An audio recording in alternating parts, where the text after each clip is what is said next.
So, hot rods and Prada, these are all prints that these fashion makers are trying to do. Tell us a little bit about them. You know, prints are something that fashion is going crazy with right now, and it's actually a very canny decision on the part of fashion labels and designers. There are a lot of new technologies out there that make it possible to do complex prints, crazy prints, based on iPhone photos and all kinds of things that designers come up with, and actually reprint them on clothes very inexpensively. So Miuccia Prada really did do pictures of hot rod 1950s cars. Her fashion show had engines revving, and now if you see those on the street, if you were paying attention to what she was doing on the runway for spring, you're going to see those on the street. There's no mistaking what those prints are. It's like a logo. Doesn't this become sort of an insider's knowledge about who a designer is if you're wearing sort of a print? It's not like a logo slapping, like on for, like it says Tommy Hilfiger or Ralph Lauren. You kind of have to be a little bit inside the beltway, so to speak, for fashion to get it.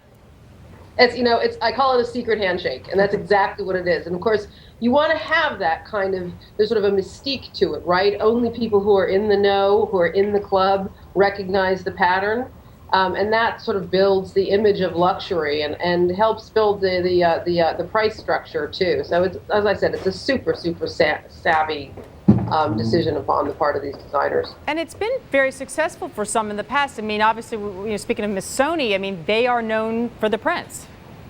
Yeah, now that's been going on for a long time. I say zigzag, you say Missoni, right?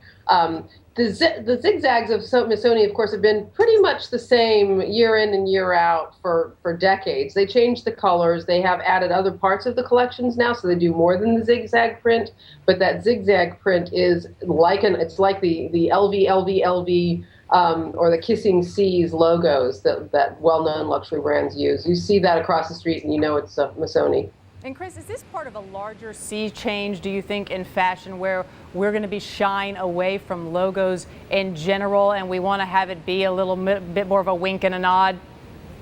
I think, fashion is a class system, right? And I think that's very true for I hate to use this term, but for the upper class, for luxury.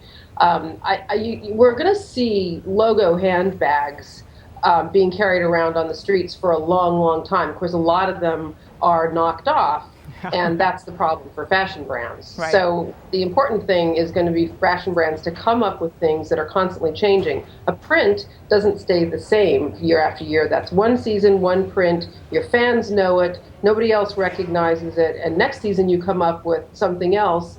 And everybody has to, even if you're going to knock them off, if you're one of those people that does that, you're going to have to be constantly changing. You're going to be one step behind. Interesting point. Sort of, this is going to throw the counterfeiters a bit of a loop.